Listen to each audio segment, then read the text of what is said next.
right, so we're going to continue in our study this morning, and we're studying chapter 4, which I hope all of you had a chance to read chapter 4 in the book. It's called "You Are in Charge," and this is really talking about authority in parenting, right? Who is the authority structure? Why are you the authority structure? And so on. So, before we do that, though, we just want to do a little bit of revision. So, three concepts that we are going to be covering. Authority, which we'll talk about today. So, what is the relationship of the parent to the child, biblically speaking? So, we are addressing this from the standpoint of the Bible. Shepherding, which is the parent's activity, right? So, we were talking about elders this morning, how they need to shepherd the flock. Right, this is a different, same concept, but a little different in shepherding the child's heart, right? Getting them, in tune with the Word of God and with the understanding of God, and then the fact that the gospel is central, right? The centrality of the gospel, and our parenting should be built around the gospel, about the whole gospel story of sin and the degradation of man, and God's love and God's mercy, and how God gives you the strength to live a life that is pleasing to Him. That needs to be central to what we do. So we talked about the heart, that whereas from a human perspective, what we look for is to change behavior, right? We all want well-behaved children. That's a goal. If you ask any parent, they want to have well-behaved children. They get complimented for well-behaved children, right? I know this morning we were here at Pradeep's place, and Dia was sitting very nicely on the floor. So Dia is a little more than 2 years old, and we were all complimenting Jerry and Bernice on how well-behaved she is. And Jerry said, well, you wait for a little while, So of course we want our children to be well-behaved. We want people to think, because people associate that with, the child is well behaved, well, the parents must be doing a good job, right? But as we know, children are smart, they're much more intelligent than we think, and they can really, fool us, to use that term. They can, they can always figure out what behavior gets them the compliments, what behavior, makes them look good. And they can do all that while their heart is not in the right place. So we need to address the heart issues. Jesus was very clear on this. He condemned exactly that with the Pharisees, right? These people honor me with their lips, but their hearts are far from me. Jesus wants true change in the heart. He wants our outward behavior to be reflecting what is really in our hearts. And ultimately, the behavior, especially when you are not being watched, is a reflection of what's really in the heart. So that's important, that we need to really focus on that. And then last week we talked about the shaping influences, right? The two sets of issues, the relationship of the child to the shaping influences of their life. So what are the shaping influences? There are things like the structure of the family, how many children there are, what's your order in your birth order, how does a family respond to failure, what's the history.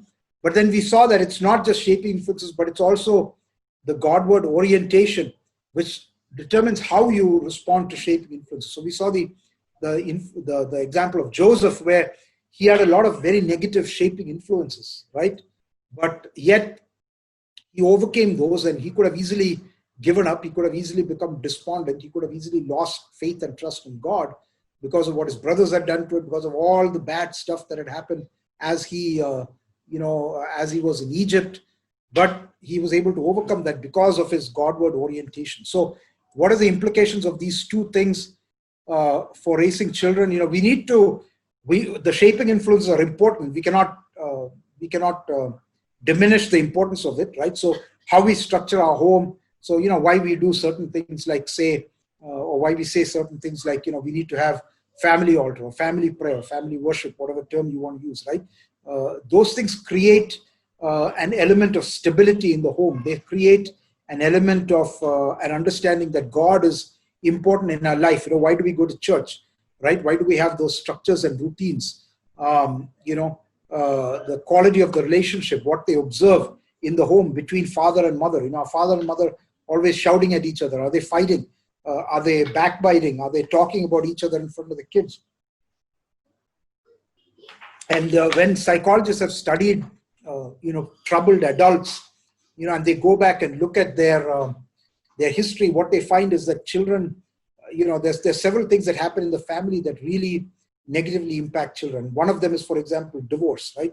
Where people grow up in a single parent home, or maybe it doesn't get to divorce, but it's constant bickering, constant fighting, and when we talk to adults today who've been married for many years, and they have severe struggles in their family life, and when you peel away the onion, the layers of the onion, you find out that it all has to do with the way their own father and mother dealt with each other during their childhood, right? And how the parents treated the children, and all these kind of things. The image that young girls see of their father, right?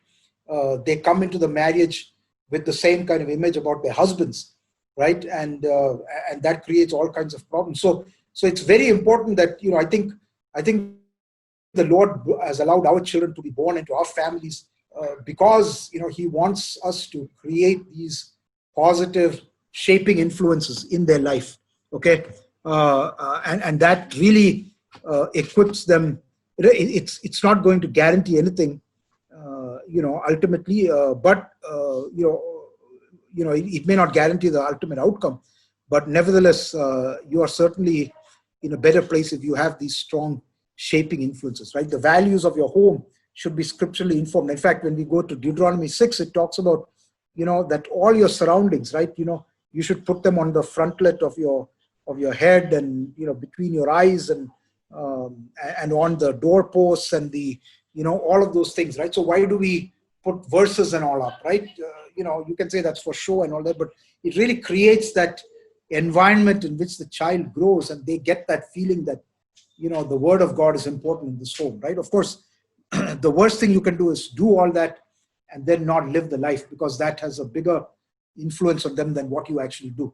The stuff that you put on, the environment can really be ruined by the actions not reflecting that, right? Because then the children, they write it off as, this is all fake, right? This is all fake stuff. It doesn't mean anything. They just do it for show, right? We have seen a lot of that in our homes, where we do a lot of things, or we behave a certain way with the church people, we behave a different way when we are at home, and children pick up on all these things, right? So shaping influences are important. We've got to work on those. But more importantly, we need to make sure that our children develop a Godward orientation in responding to the shaping influences, right? We need to always take them back to God. They should go to love and trust God and not turn to idolatry and self-reliance. So that's a fine line we need to always be aware of, that we know what direction our children are going in. How do they respond to problems?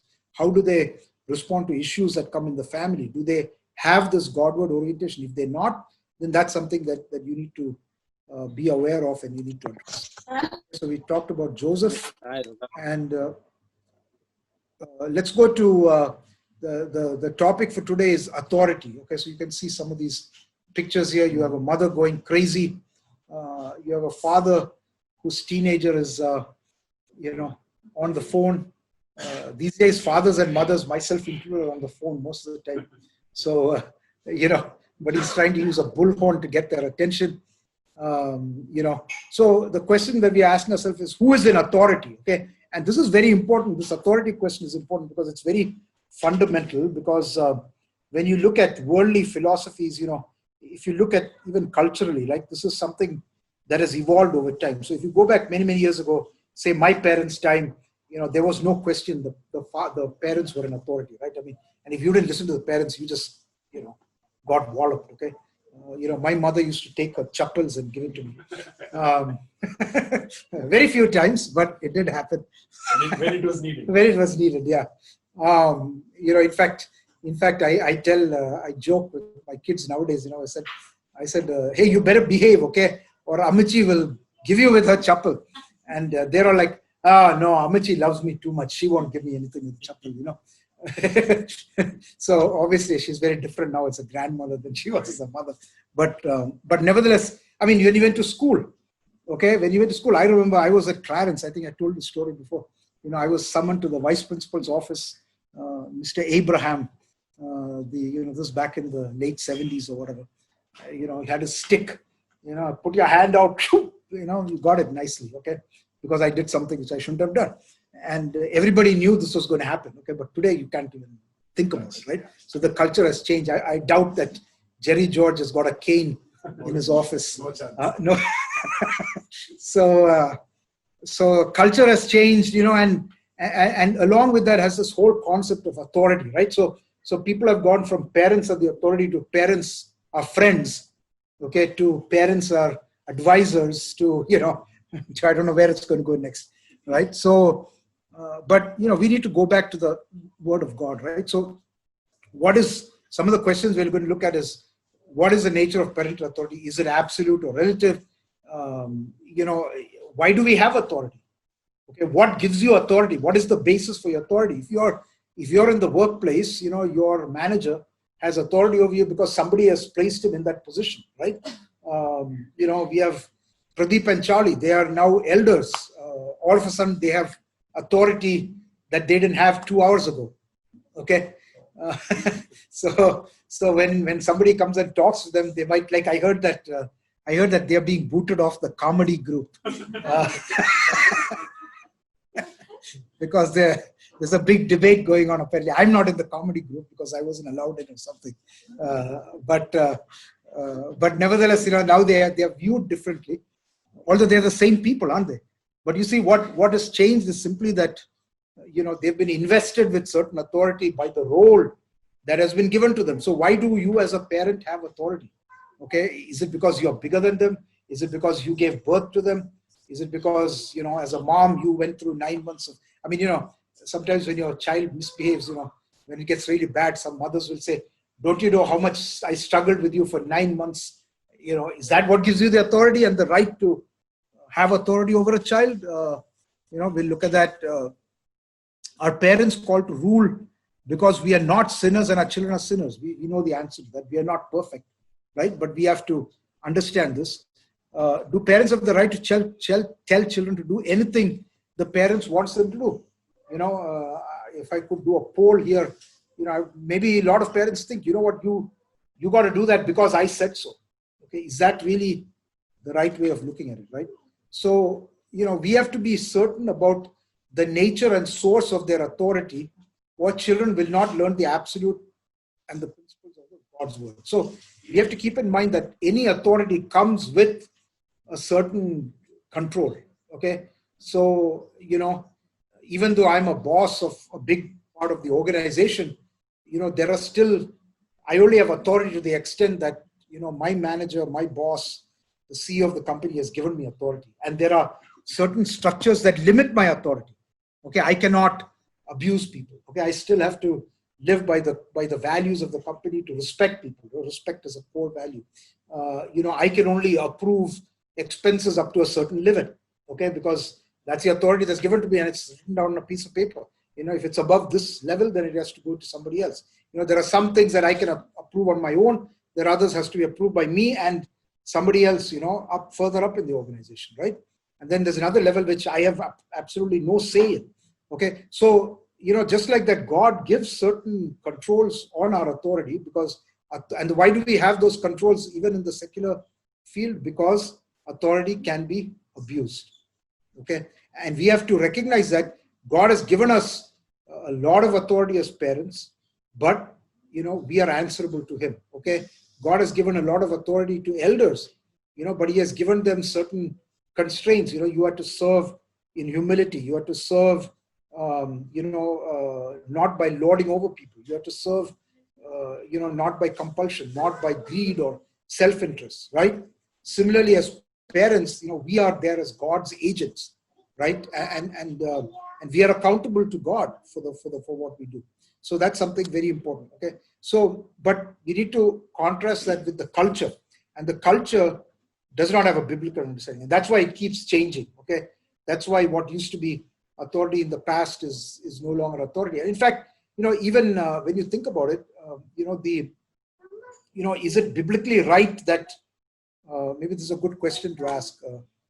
That thing about Mr. Abraham at Clarence, giving me I'm sure he did it to many other kids too. Is that right biblically?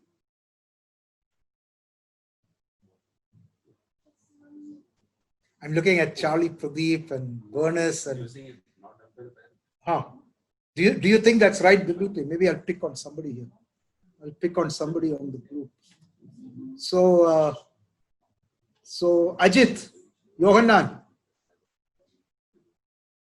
what do you say? Do you think it's biblically right? Sorry, Joshua, can you repeat the question? Now you need to be listening, Ajit. I stand exposed. You guys hear that? No. Oh, okay. It'll echo it. Okay. So no, I was asking. I use the example of me getting hit with a cane by the vice principal of Clarence High School. I don't want to give Clarence a bad name, but it was very well deserved. Is that right biblically, you think? No, I think only the parents have the authority. Okay. Yeah. So again, when you look at it biblically, there is this thing of who has that authority, right? I think that's the right answer biblically. I think it's the parents that God has given, and we'll see why. It's because discipline is not meant to be punitive. Okay, it's meant to teach, and obviously the principal in the school or vice principal, whoever it is, what they're trying to do is just punish for the behavior. Okay, and that's not the right way to do it, right? So just because it's changed, that's not a bad thing. Okay, now if there's not proper discipline and they're not dealing with it in a proper way, obviously there are negative consequences to that as well. So who is in authority and why? That's important. Okay, so we're going to look at the parents' role and the children's role. So what does God call the parents? Okay, parents are called to be in charge, and they have authority because God calls you to be an authority in your child's life. So that is absolutely the only reason why you have authority. It's not because you're the father, it's not because you're the mother, but it's because as father and mother, God has called you to be an authority in your child's life. Okay, He has given you instructions in Deuteronomy 6. You teach your children, right, to do certain things. He has said in Ephesians 6, okay, children are to obey your parents in the Lord, and you are not to provoke them, right? So you are the agent of God in the life of your child. And in fact, I'll just relate this back to the class on money, where we were stewards, right? So you are, just like we said, you're a steward of God's money or God's possessions or God's material goods that He's given to you, right? They belong to God. You are a steward of these children. They belong to God. He has made you His agent on earth to mold the life of this child.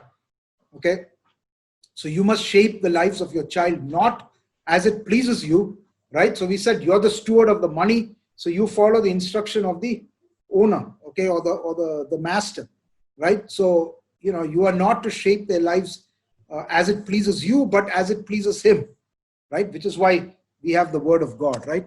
So your instruction, your care, nurturing, correction, and discipline are done because God has instructed you to do that, right? So let's just read some verses. I alluded to them. We sort of know all of these, but I think it's worth reading these. So if we go to Deuteronomy chapter 6 and verse 1 and 2, okay, I'll just read that. Now this is the commandment. And remember, the context here is that, the children of Israel, right? The people of Israel, are coming out of Egypt. They've been brought out of Egypt. They're about to enter the promised land, and God is giving them the rules of, they've lived in slavery and captivity all these years. They've been wandering around in the wilderness for all these years, and now they're coming and they're going to settle in the promised land. And this is what God is giving them, all these instructions about what they are to do, what they're not to do, how they are to live. And He's trying to build a generational faithfulness, with His covenant people, right? Now this is the commandment, and these are the statutes and judgments which the Lord your God has commanded to teach you, that you may observe them in the land which you are crossing over to possess. Verse 2, that you may fear the Lord your God, to keep all his statutes and his commandments, which I command you, you and your son and your grandson, all the days of your life, and that your days may be prolonged, right? So you are to teach them to your son and your son's son. So God wants us to, he's given them this multi-generational responsibility, okay? They are done. We do this. Why? Because God is. Why should I instruct you as my child?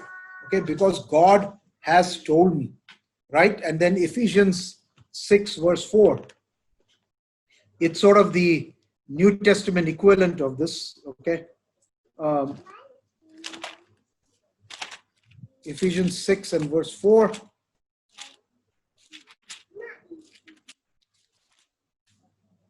It says, and you fathers, and the word there is pateros, which can be translated parents, do not provoke your children to wrath, but bring them up in the training and admonition of the Lord. So what is God saying? Okay, he doesn't say bring them up in the training and admonition of whatever you think is the right thing to do, okay, or what the world thinks is the right thing to do, but you bring them up in the training and admonition of the Lord. Okay, so remember, what we see here is that both parents and children are under the same master. The master is God, that you belong to him, okay, your children belong to him, okay, but he has placed you as an authority over the children, as his agent on earth, when the child, from the time the child is born, to bring them up to a certain age and provide them this training and nurture in the training and admonition of the Lord, or the nurture and admonition of the Lord, right? So the Lord there is important. So there is no place for unholy anger in parenting, right?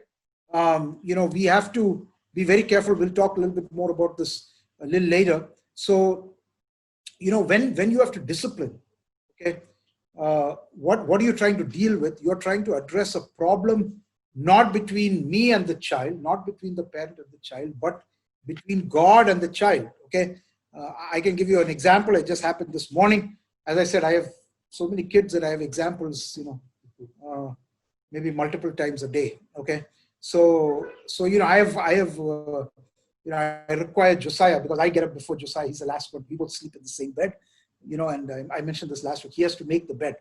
Okay, so today, his cousin was with him, and he got very excited, and they both got up at 6:30. I was up at 5:30, and he got out. He jumped out of bed. The cousin got up first, and he went off, and then he left the bed like that. Okay, and then I was going down to make breakfast or something.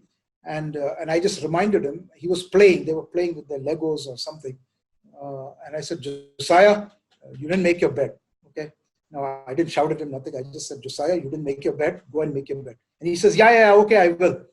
And then I went off and did my business and everything. I came back about an hour later. Bed was still not made. Okay. And he was busy doing something. And so I called him up, and then we had a talk. I didn't get angry at him. And I said, Josiah, who are you disobedient to? Who are you disobedient to? And he immediately understood what I was getting at. Yeah, you were disobedient to dad, but why should you obey dad? Right? You should obey dad because God has said you have to obey your parents. So who are you disobedient to? So he immediately said, to you and to God, right? So he understands that. So then I said, see, you're right. You're disobedient to me and to God. So you have done wrong to me and you've done wrong to God. Because the reason you should obey me, is because God has said you have to obey me. The reason you should make the bed is because I asked you to make the bed, and because God has told you to obey me, you need to obey me, right? It's not about pleasing me. It's not about, any of these other things. So that's just an example of a problem where, on the one hand, if you look at it from the point of view of behavior, you could just berate him for not making the bed, okay? And you could get the same thing. And he went there, he made the bed very nicely. And all that, and the situation was resolved, right? But in that process, he's learning, that it's not just dad and mom, it's God, right? That's part of this equation, right? And I have an obligation to God to obey, right? I don't obey because he's my dad, just because he's my dad, but he's given authority by God. So we have to use these kind of instances to also impress upon them that I'm in charge because God has put me in charge, right? Okay, so it's a problem between, and you have to connect to them that, you know, your lack of discipline, or the fact that I have to discipline you, and your lack of obedience is a problem between you and God, because God has called you to obey. I did not ask you to obey, right? God himself said, children, obey your parents in the Lord, for this is right, and there's a blessing associated with it, right? So the reason you obey dad and mom is not because, you know how typical conversation, right? You know, with any child of any age who's able to talk back, you know, you say, go do that. Okay, and what's the first question they ask you? Why? Right? Why? So what's the next answer that comes? Because I said so, right? Because I said so, and I'm your dad or I'm your mom, and I'm getting very irritated at you for not doing what I asked you to do. Okay? No, that's not the reason. It's not because I said so. Yes, it is because I said, but it's because when I say something, right, God has placed on you the obligation to obey and do what I say, right? So that's a very, it seems like a simple thing, but what you're building in the mind of the child, and children learn very fast. They're very quick learners, right? You know, the research has shown that the child learns the most, you know, from the time of birth to about 5 years, because their neurons and things are being developed. I think all of you who are scientific, maybe Dima, you might have studied some of this, I don't know, with speech. I mean, the ability to learn, I mean, they learn their ability to talk, you know, is such an amazing thing. I mean, you know how hard we struggle as adults to learn a language, but you see how a kid, just by hearing you speak, they pick it up, because again, their systems, their brain, their neurons, all these things are developing so fast. So similarly, when you put these thoughts into their mind at that age, and we often think that children, you know, they're not old enough, you know, they don't understand. But what can they understand? He's only a baby, or she's only a little toddler, right? No, you need to understand that they are developing their basic understanding, and after that, their ability to learn diminishes, right? And it's become more harder. That's why it's harder to teach a teenager a lesson than it is to teach a little child. Okay, so parents are called to be in charge, and children are called to obedience. We already talked about this. You know, Proverbs 6:23 says, "For the commandment is a lamp, and the law is light, and reproofs of instruction are the way of life." Okay, children are called to obey the word of God. Okay, God has given us a duty to perform, and a child's endorsement is not necessary. You don't have to. The child doesn't have to endorse it. He doesn't have to accept it. Okay, he doesn't have to agree with it. It doesn't matter. This is authority that God has given you, and the child is called to obedience. So why are you requiring obedience? Because God says you must, right? So it's not because I told you, but it's because, you know, God in his wisdom has given me authority over you. He has called you to obey me. And at this point in time, you know, I'm asking you to do something because it's the right thing for you to do, right? And of course, you can explain to them why it's the right thing so that they get that understanding. So the child should never be the decision maker. The parent should not just be an advisor. Okay, so if you look at where the world is moving, you know, the people are afraid to discipline children because they're trying to be their child's best friend. Okay, and I can tell you this, that, you know, if you want your child to respect you and come to you later in life when they have real problems, you know, they need to understand the right place that you have in their life, right? You don't do that by just being a friend. Okay, you do that by them understanding God, the role that God has given you in their lives. Okay, so don't buy into all this, you know, advisor, friend kind of philosophies. Okay, children have to learn that they are under God-only authority, and don't be afraid to discipline your children. Let's just look at these verses. Proverbs 13, verse 24. Proverbs 13:24 says, "He who spares his rod hates his son." Now we'll talk about the rod later, but he who loves him disciplines him promptly. Okay, so, you know, there's this in the book he quotes a conversation between two parents. If you read it, you saw that where somebody said, you know, he overheard. Actually, it was the author himself. He overheard two parents talking, right? You know, the I'll just read it. Two fathers were talking about their children. I couldn't resist listening in. I'm too hard on them coming to dad, number one. I discipline them all the time. I really have to. Okay. And then he says, my wife loves them too much to discipline them. And then dad, number two, observed, I guess you and your wife need to strike some sort of a balance. Yes, continued dad, number one, reflectively, we need some balance between discipline and love. Okay. Now that is absolutely, that is thinking that is absolutely inconsistent with the Bible. Okay. Discipline and love are not mutually exclusive. They're not opposites. Okay. It's not discipline or love, but what does he say? He who loves him disciplines him when? Promptly, right? And the word promptly is actually early. Okay. You discipline him early, right? And that is a sign of love. In fact, when we discipline our children, when we have to discipline them, you need to tell them, why am I doing this? Why do I have to, let's say you have talked about, we have to spank them. We'll get into that later in another lesson. But why do we have to spank them? Because we love them and they need to know I'm doing this because I love you. It's for your own good, right? Proverbs 19 and verse 18. Proverbs 19 verse 18. Chasten your son while there is hope and do not set your heart on his destruction. So what he's saying is, if you don't correct your son when it is wrong, okay, you are setting your heart on his destruction. Okay. And I just remember one of the incidents from one of my kids, and we had this conversation, much later fairly recently, when one of them came home from college. So I usually sit down with them and we have a talk about various things. And, and I asked him, I asked this one, I won't say who it is, which one it is, one of the older boys, obviously, that I said, so are you having any problems with pornography? And he said, he says, Dad, don't you remember? I said, remember what?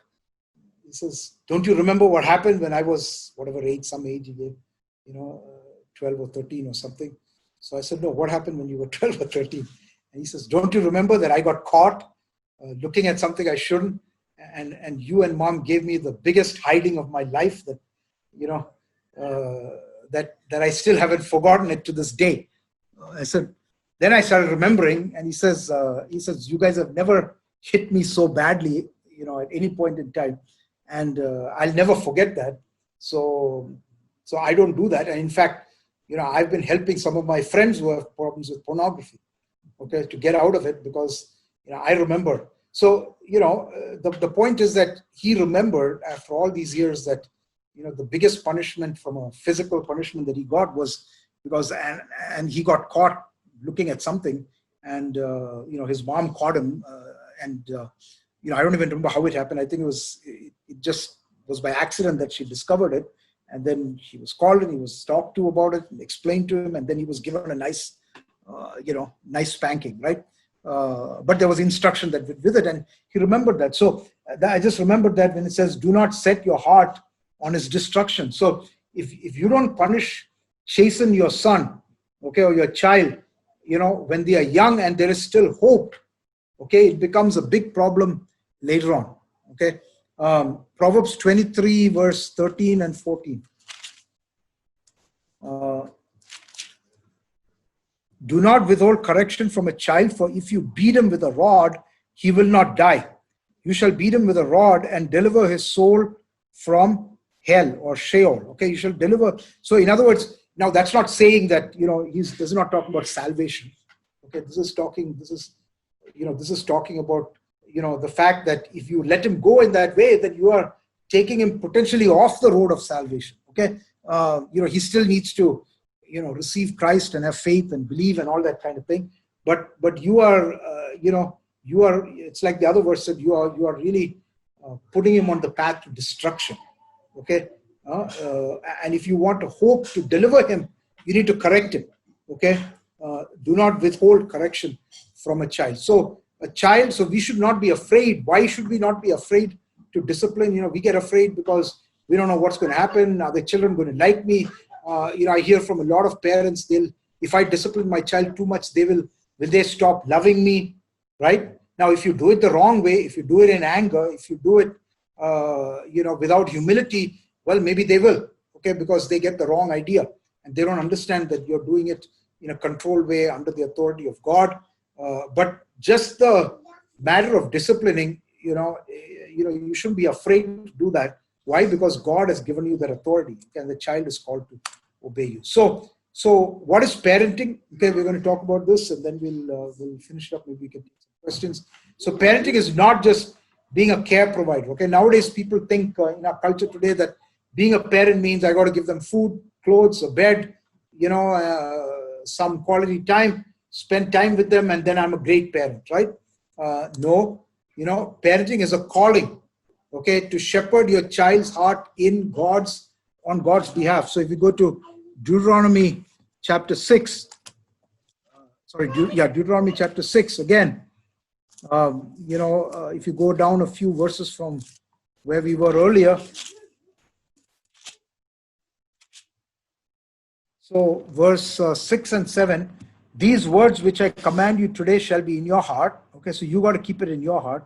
You shall teach them diligently to your children and shall talk of them when you sit in your house, when you walk by the way, when you lie down, and when you rise up. Okay, you shall bind them as a sign on your hand, and they shall be as frontlets between your eyes. You shall write them on the doorposts of your house and on your gates. Okay, so look at this. What is he saying here? He's saying you shall teach them to your children and shall talk of them when you sit in your house, when you walk by the way, when you lie down, and when you rise up. Now, this is sort of describing everything we do, right? We're either rising up or we're lying down or we're, doing our work, right? We're moving around, we're sitting down or we're moving around, right? So it's not a scheduled task where, you only do it for 3 hours a day or 1 hour a day in the morning and 1 hour a day in the evening when you do prayer. No, it's a pervasive thing. It's something, it's meant to be a lifestyle. Okay. And it goes on whenever you're with your children, when you're driving with them to the shop, or when you're walking with them to the park, or when you're bathing them, or when you're, having mealtime, right? You need to think of all of these as opportunities for you to teach what? Okay. The words which I command you today. Okay. And by the way, it's very important. I don't want you to miss the part here. It says that, what's the first step to teaching your children? The words which I command you shall be in your heart. Okay, if they're not in your heart, then, again, when you're talking about, pervasive teaching, okay, you can control when it happens, you can control how it happens. Okay, you've got to be prepared. You can't just prepare a lesson for 3 weeks and then say, okay, now I'm going to teach my child that.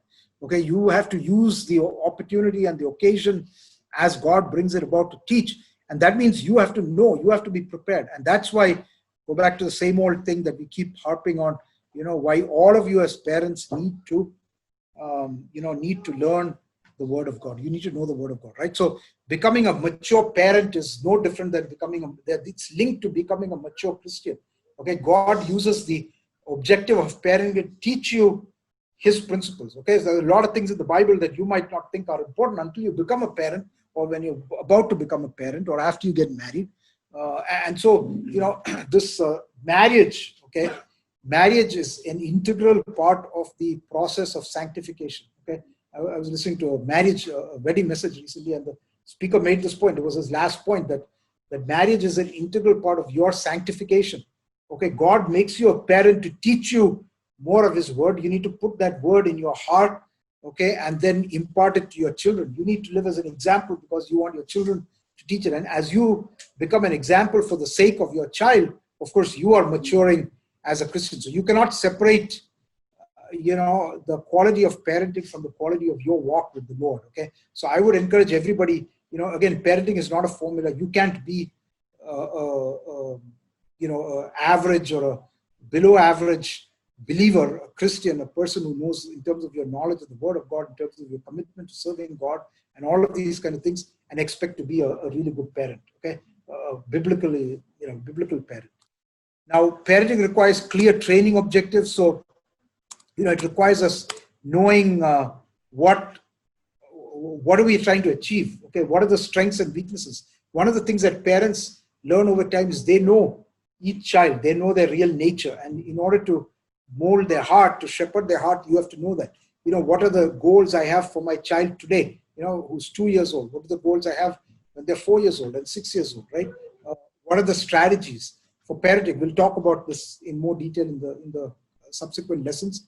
What are the methods and approaches? So in Genesis 18:19, God says to Abraham, I have commanded him to bring up his children. Okay, so command them to keep the way of the Lord, to know and help them. Teaching them that they are sinners, pointing them to the grace of God through Christ. Okay, through Christ's death for them. So ask yourself this question: do you have objectives for training your children? In fact, next class is about what are those objectives. Okay, have you and your spouse sat down and documented, what is the objectives for my child? What do I want to achieve with my children? Okay, and if you don't, then you'll just sort of go along. Typically our objectives are, well, they should learn to talk, they should learn to walk, they should be healthy, right? I should get them into a school, I should get them educated. Those are all fine to have as objectives. I mean, nothing wrong with any of those. But is that all there is to it, right? What about the spiritual objectives? What are you trying to teach? By the time they're 2 or 3 or 4, what should they understand about God? What should they understand about sin? Right? If you don't write these down, then you won't be able to go back and say, am I achieving that? Right? So, we should parent with humility and not anger. And there's this important verse, James chapter 1. This is a verse that I have to keep reminding myself of this all the time. James 1 verse 19 to 20. So then, my beloved brethren, let every man be swift to hear, slow to speak, and slow to wrath. Okay, now listen to this. For the wrath of man does not produce the righteousness of God. Okay, and I really appreciate Rebbe Chaim. He has many times in dealing with the flock, okay, he's had to remind me of this verse because, and Pradeep and Charlie, it's good for you. There are certain things that will come up that will really get you mad. Okay, like what are they thinking? How could they do such a thing? And then Rebbe Chaim will very calmly remind me, the wrath of man does not produce the righteousness of God. And yes, he's absolutely right. You might be boiling. It might even be, somewhat justified anger. But at the end of the day, if you're trying to shepherd a person, bring him back, it doesn't. And I can tell you, if I can list the number one failure in my own life as a parent, it is anger. Okay, because it's so easy to get angry. It's so easy to flip, to trip the fuse. For your fuse to be tripped, right? I can count the number of times where I've done something in anger, and I remember once there was something, and oh gosh, it just irritated me, and it was with my boys, and I was just shouting at them. Okay, I was screaming at them, and I was emotional and everything, and then one of them just said very calmly, "Why are you getting so angry?" And that just made me more angry. Okay. Like, why are you just blowing up over this? Just tell us not to do it. But why is anger so bad? Because anger teaches the fear of man, not the fear of God. Okay, so even when we tell our children, don't. When we tell our children, oh, you better watch out. Sometimes we use this as a joke. Right? Oh, you better do that, or the policeman will come and, catch you or arrest you or whatever, right? So what is that? We are putting a fear of the policeman, right? Has anybody tried that? Okay, Litis, yes.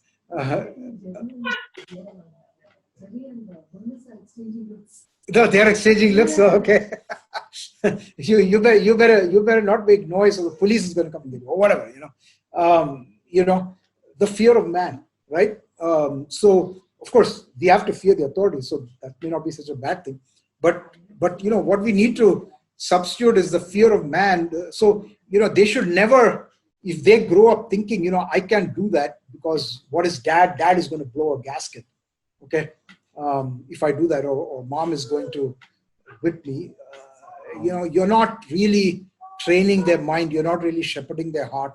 You're teaching them to be fearful of man. And that manifests itself in other things, okay? Because they get other personality problems and things like that, because they're always overly worried about what are people going to think, right? As opposed to the fear of God. Yes, they should fear God, right? So just keep this verse in mind. I think anytime you're getting angry, and honestly, over the last few years, this has come back to me, and I have to still remind myself the fuse is still there.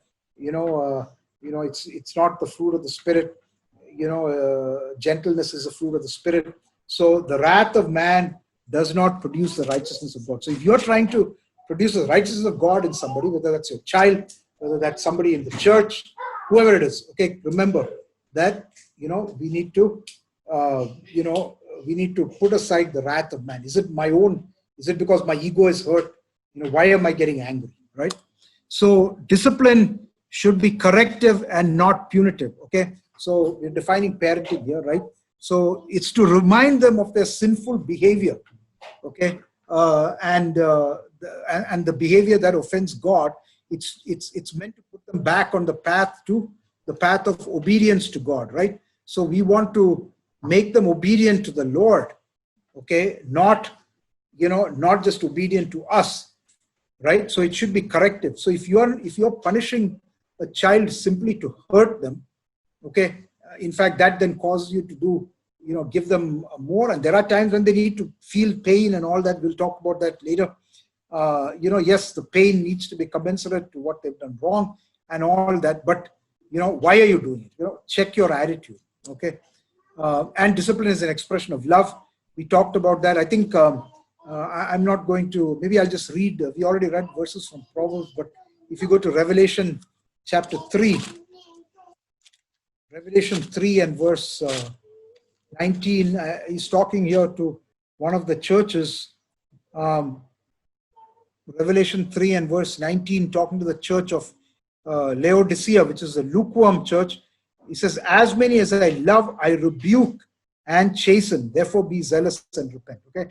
As many as I love, I rebuke and chasten. And then, Hebrews 12, it's talking all about the chastening of the Lord. Okay. So I think it's from verse 5, verse 5 onwards. I'll just read that quickly.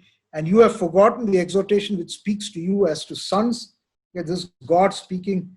My son, do not despise the chastening of the Lord, nor be discouraged when you are rebuked by him. For whom the Lord loves, he chastens and scourges every son whom he receives.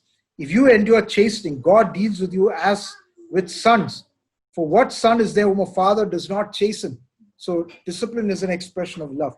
But if you are without chastening, of which all have become partakers, then you are illegitimate and not son. So he's almost saying that if you don't discipline, you're not a son, you're an illegitimate child, right? Furthermore, we have had human fathers who corrected us, and we paid them respect.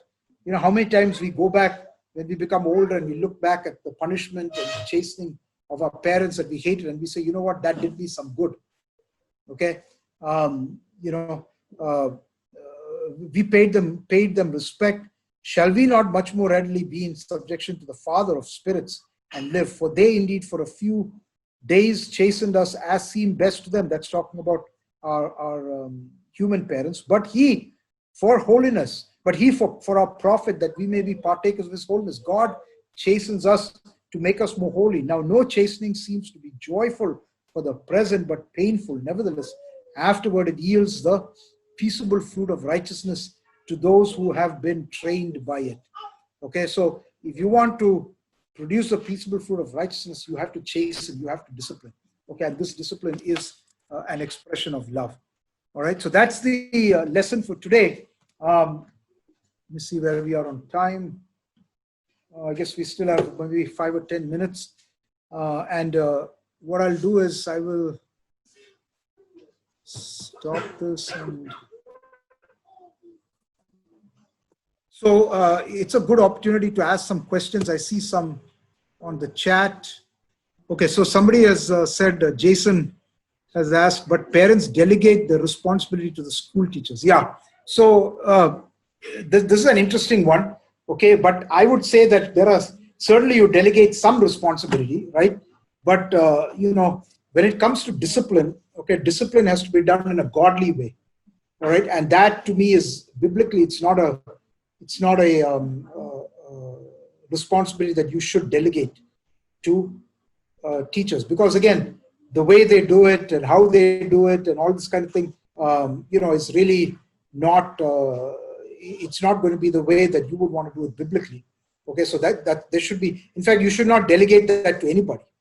Okay, it should be something that you keep, because you never know, right? Even other relatives, even other parents, what they need to do is you need to be clear to them that if my child misbehaves, you need to let me know.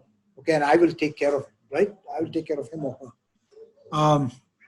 So please go ahead. If you have questions, you can just get off mute about anything we've talked about, or a lot of stuff will become more clear as we go through subsequent chapters. Can you explain other forms of correction, especially for older kids, where spanking would not be the most appropriate? Yeah. So Joby, we will address this as we go. Somehow, I think when we think of correction, we only think of spanking. But in fact, I would say spanking is something that is to be used very judiciously. Okay, it should not be the primary means of discipline. Okay, and what I'll get into later is that it also varies exactly. I mean, your question implies this. It varies by age. Okay, now I've got teenage sons. I mean, I was talking to somebody about my son Paul, who's now 13, and not only is he 13, that's not the issue. The issue is he's become huge. Okay. If I try to spank him, I might hurt more than he does. So,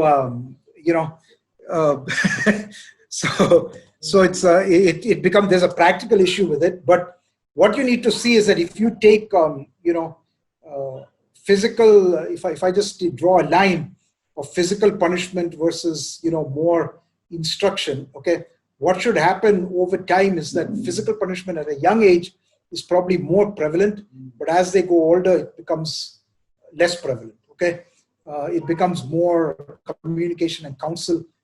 It's never 100% punishment. There's always room, but then of course, when you're dealing with a 2-year-old, 3-year-old, 4-year-old, they can only understand so much, right? And sometimes you have to do more of that. Whereas they don't understand. So the line for communication and reproof, as we call it, reproofs of correction, starts down here, but as they grow, so it should, that's sort of the general direction, right? Now, when we get to that section, we'll talk about these two tools. Okay, one is the rod and the other is reproof. Okay, and these are two distinct tools. In fact, they're like pretty much the only tools that God has given us, right? And as they grow up, the reproof should dominate, right? Because reproof is about communication. Not only that, they usually go in tandem, right? So when you discipline, if you just give them the spanking, and you don't reprove them, then you're not getting much. It's really not a very good thing to do, right? Because then it becomes more punitive, right? So they both need to go together. So absolutely, there are now. I don't know if when you say other forms of correction, a lot of people use things like the timeout, okay, or go stand in the corner.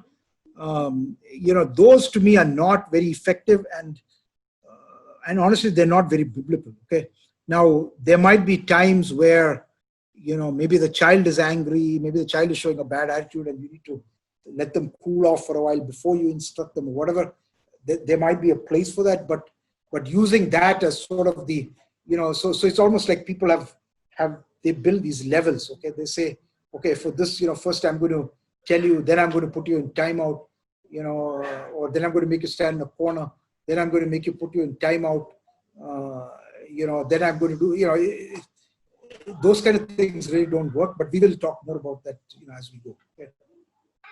Joby, sure, yeah, that's perfect. And when you cover that, you can also, there's also this perception that discipline and spanking are the same thing. So if discipline and what? Spanking. No, they're not. Yeah, so exactly. So it's a means of discipline. Spanking is a means of discipline, but it is not the only one. And in fact, I would say it's the lesser important one of the two. Okay. Yeah. Yeah, perfect. So when you're when you're covering that, if you Sure, can just sure. focus on that also. Yeah. So here's a private question. Many a times at that moment of disobedience, I say, I give you one. It becomes a threat. Is threat an allowed method of asserting authority and disciplining? The answer is very simple. The answer is no. In fact, we'll talk about that later. Threats, bribing, when we get to discipline, we'll talk about the typical ways of discipline. It's really not, okay? But I understand how it happens. I mean, this happens with me. It's a very natural thing, right? Because we are using that threat. So, we need to, we need to lessen that, and we need to sort of, the problem with discipline, not a problem, but the reality of disciplining is that it takes time, okay? It's not quick, and it requires you to step aside. It requires you to step away. It requires you to maybe stop what you're doing. Maybe you're rushing to make your, lunch for your family, and that's when it happens, right? And you don't want to deal with it, right? So, unfortunately, like I said, parenting is pervasive, okay? You can't pick and choose when it needs to happen.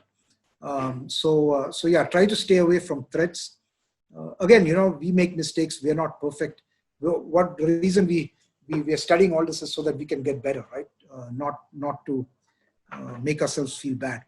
Okay, here's another question. Jachan, I have a follow-up to what Joby was asking. Yeah. So you mentioned that there sometimes is like a hierarchy that we, naturally, we just tend to form.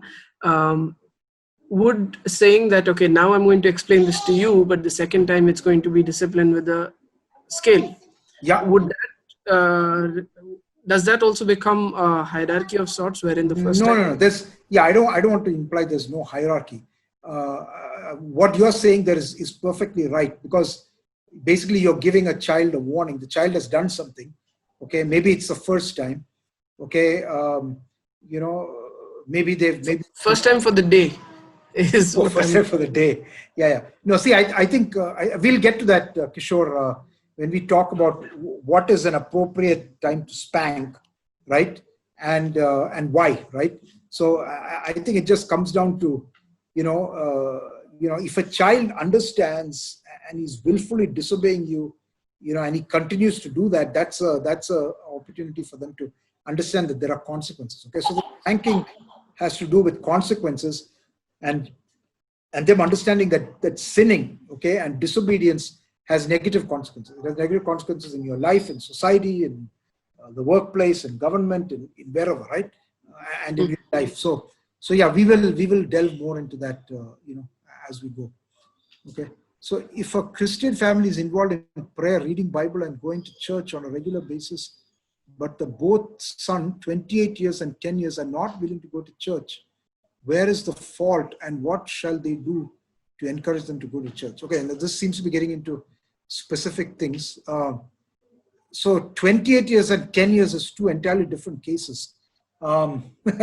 So definitely, that's getting to the question of when does the authority, you're bringing out several points. Okay, first of all, we talked about shaping influences. Okay, and I said shaping influences are important, but shaping influences do not guarantee that children won't go wayward. Okay, in fact, we all know many examples where children do, and we wonder how could that have happened? Yes, it can happen, because ultimately people are sinners. Okay, and it's a matter of, do they have that Godward orientation, or do they worship their own self and they go off after other gods, right? So this can happen, Now, if your 28-year-old son is an adult, okay, I mean, you cannot. And again, I think it's wrong for us to look at fault. Ultimately, every person is responsible for their own actions, right?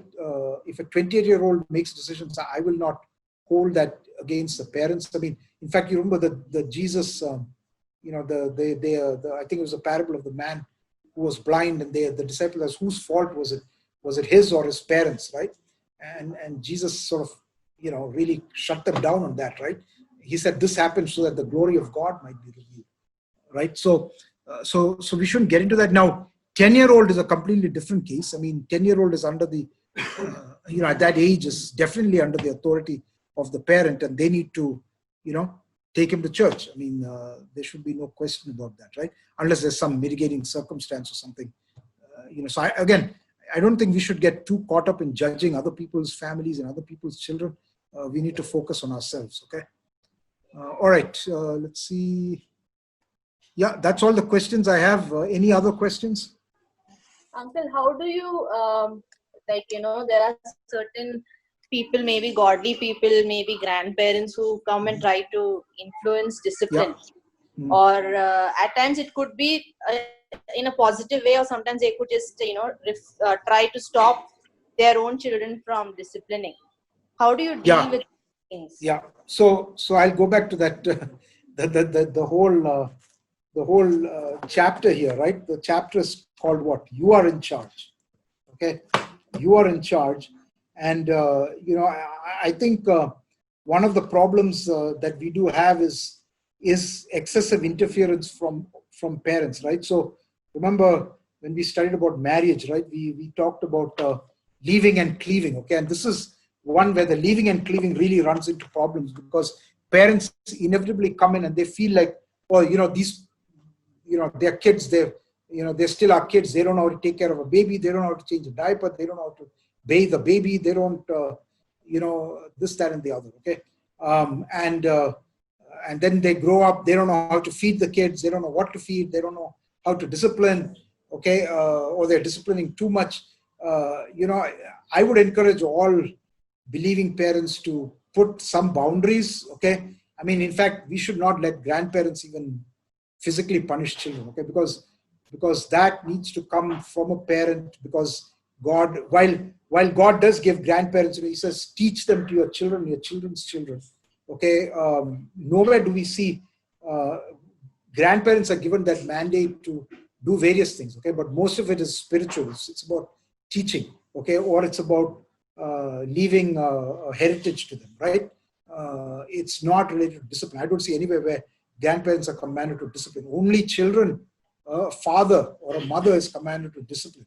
Okay, when they talk about chastening of God, he compares him to the father, right? To the parent of the child. So I think you should draw a boundary there and make sure that that you are in charge, and you need to, it's fine to take advice from your parents, but tell them, in a very loving way that, they should leave that to you. Okay, those are all very good questions. I know everybody's eager to learn about spanking. I think we're still 2 or 3 lessons away from that. This is always the case every time we've taught this. What do I do now? Yeah, I want to do it now. By the way, you can read the book. Okay, so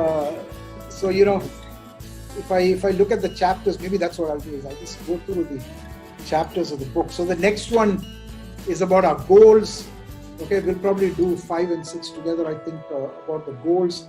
The next one is about the unbiblical methods. Okay, so this is where we look at some of those things like timeout and standing in the corner, and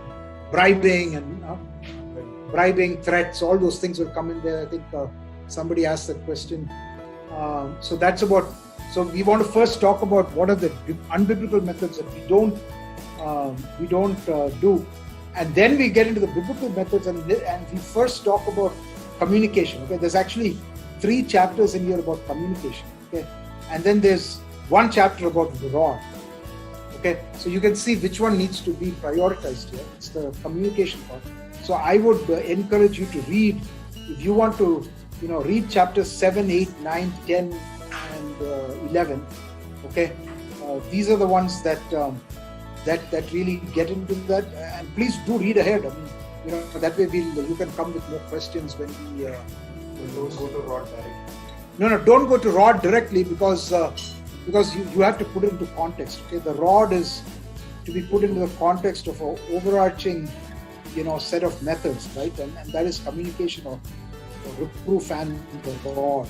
Okay, and in fact, as I said earlier, reproof is much more important. Remember the point about shepherding their heart and the centrality of the gospel. Okay, even when you use the rod, you don't do it exclusively. You do it with the reproof or with the communication. Okay. Thank you, everybody. Bye-bye. Have a good afternoon.